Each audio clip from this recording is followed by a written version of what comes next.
Прочети го, само ако имаш време за Бога. Първо нека да ви кажа, уверете се, че можете да прочетете това до края. Аз почти го изтривах това съобщение, но бях благословен, когато достигнах до края. Тема: прочети, само ако имате време за Бог.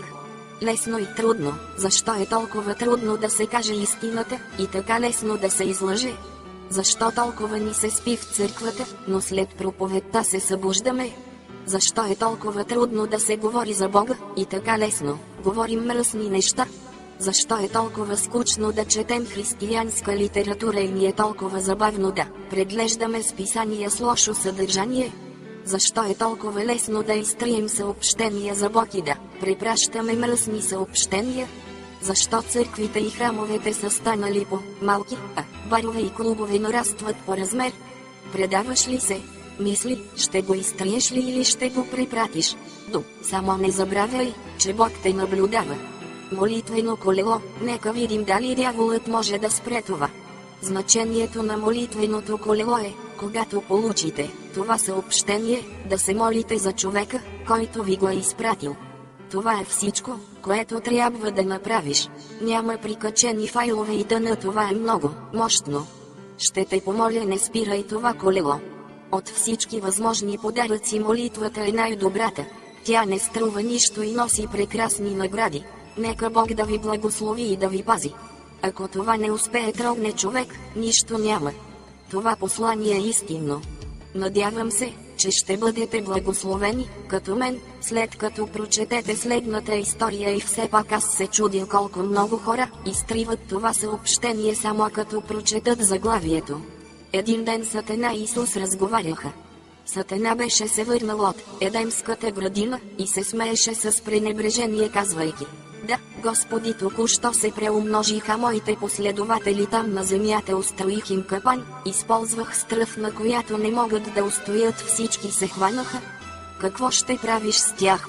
Попита Исус. О, аз ще се забавлявам с тях, отговори Сатана.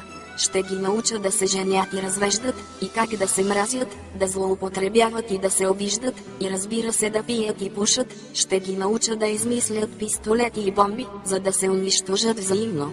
Наистина ще се забавлявам. Какво ще направиш с тях, когато ти омръзнат? Попита го Исус. Ох, ще ги убия, каза Сатана с поглед пълен на омраза и гордост. Колко искаш за тях? Попита го Исус. Ах, ти не ги обичаш тези хора. Те не са добри.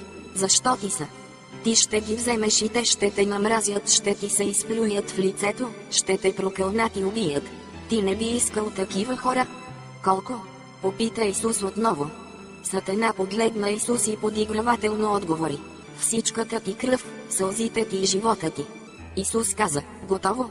И така той плати исканата цена. Бележка. Не е ли смешно колко лесно е да се презира Бога и после да се питаме, защо светът отива към ада? Не е ли странно как някой може да каже: аз вярвам в Бог и да продължава да следват Сатана? Не е ли странно да изпращаме хиляди съобщения с вицове чрез електронна поща, които се разпространяват мълниеносно, но когато започнем да изпращаме съобщения, които се отнасят за Бога, хората си мислят два пъти, преди да го споделят? Не е ли странно, че когато дойде време да препратиш това съобщение, няма да имаш смелостта да го изпратиш на всички абонати от твоя списък, защото не си сигурен в това, което ще помислят хората за теб? Не е ли смешно, че хората се тревожат повече за това, което другите мислят за тях, отколкото какво Бог мисли за тях? Аз се моля за всеки, който изпрати това съобщение, до всички получатели от твоята адресната книга, те ще бъдат благословени от Бога по специален начин. Нека Господ да ви благослови в изобилие.